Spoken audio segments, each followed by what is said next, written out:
Yeah, I think just go back and look at like what are your goals for the year as a teacher.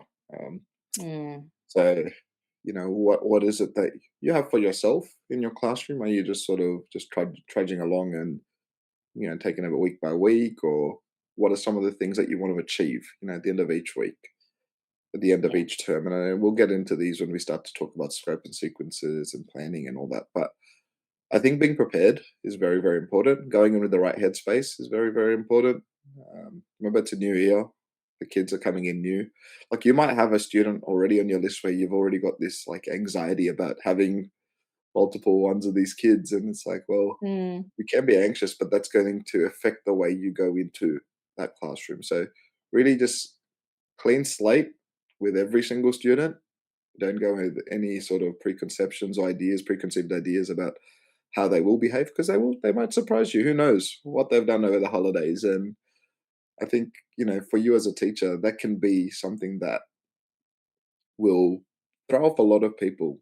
So yeah, just be prepared to change, be malleable, be ready to take on the new year. Remember, it's a privilege to be in these classrooms. You'll have the privilege of shaping that next generation, and it's exciting times. It's exciting times where every year, like I'm not gonna sugarcoat it. Every year does get harder and harder. It feels like that for us in education, but again, why did you become a teacher? What's your why? And I think that's very, very important as we do go into these mm, preparation sort of phases for mm, the new year ahead. Are you going mm. in with a clear mindset with these are my goals, this is what I want to impact the world with in terms of my teaching? Or are we going in with a sense of dread where it's like, oh no, like what happens if this happens? What if X, Y, and Z department policies make me do 17,000 other things? Like they're two different complete mindsets, but I know which one will definitely allow you to move further and maybe less gray hairs. I'm not saying that, it doesn't have the potential to give you gray hairs, but you'll have less because you're giving yourself options to move through Mhm. different obstacles that you've faced. So yeah, look, be prepared, be excited, um, and you'll have a great year.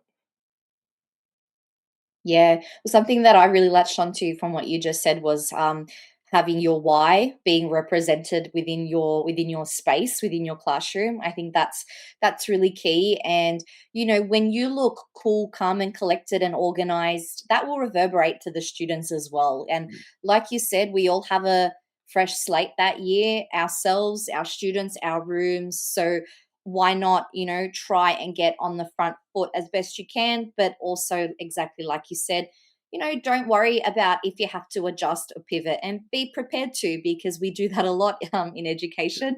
No day is the same, and it's okay if you have to switch, but going in with a bit of a plan, I think, will help alleviate some of that pressure, and you'll just look and feel renewed and ready to start, as opposed to feeling like, oh, that's all my old worksheets from last year. When am I going to Yeah, clear that? Like, I'm a big fan of clearing out the old stuff and just having the things in the new year to move forward yeah, to. I think it's really good for our space and energy as well. Yeah. yeah, Well, all right, listeners, we hope you've enjoyed our first episode in our New Year's teaching series. First episode of our season 2 being prepping our classroom.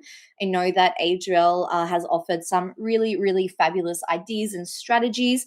If you guys have ideas and strategies as you're listening along at home, please share them on our socials. Please engage with us.